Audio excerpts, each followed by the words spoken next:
Здравейте, значи основи на New Age културата.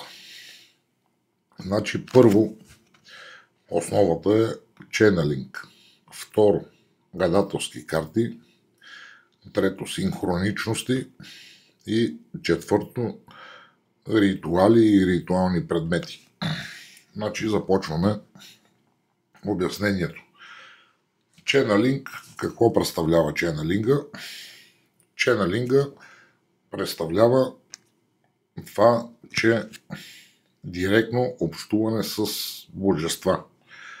Да речеме, ето, в тази книга е обяснено как да се общува с божества.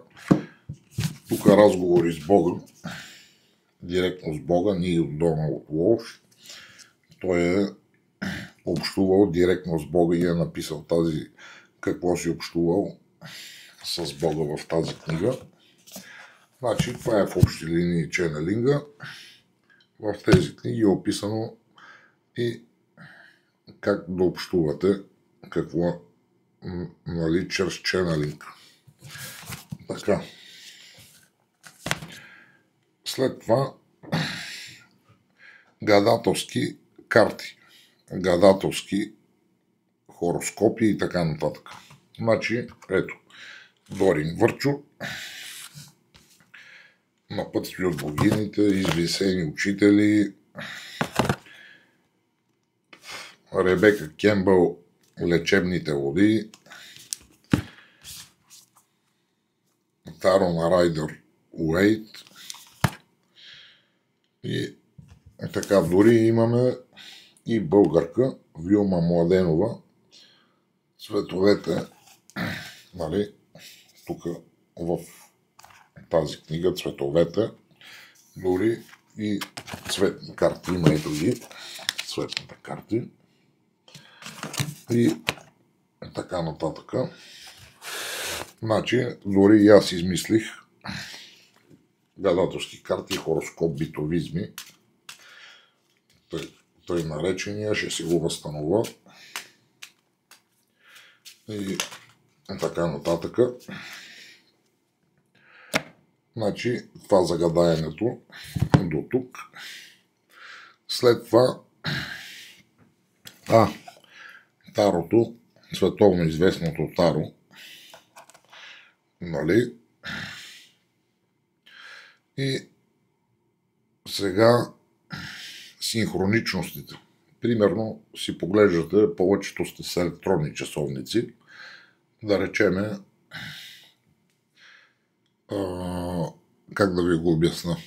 Учените са доказали, че на човек за един ден му минават около 4000 различни мисли през главата. И така, това изчисли го, разделено на 16 часа по 60 минути, по 60 секунди, разделих на 4000, оказа се някъде около 14 секунди на мисъл. И значи, да речеме, примерно, синхроничностите, когато видите синхроничност, огледални числа, поредни числа,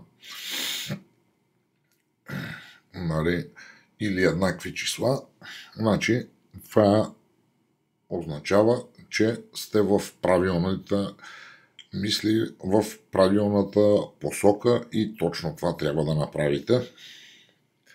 Нали, това, което го мислите.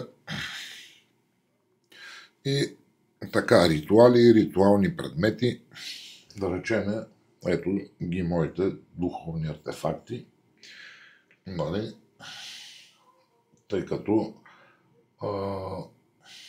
съм запленен от Нефертити първо, нали, Нефертити беше на стената ми пред леглото, нали, снимана и Нефертити, даже в някои стари клипове и имаше тук Нефертити, нали, тя винаги ми е помагала, защото тя е била египетска фараонка, но тогава, когато тя е била фараонка, се е смятало, че всеки, който стане фараон, след това ще стане бог.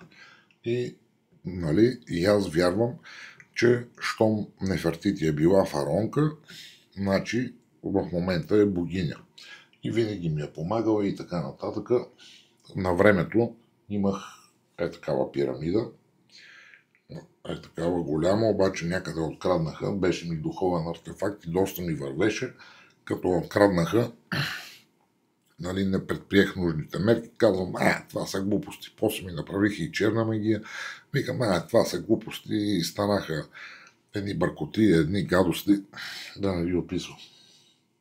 И това е фактически ритуалите, нали, има всякакъв вид ритуали, да речеме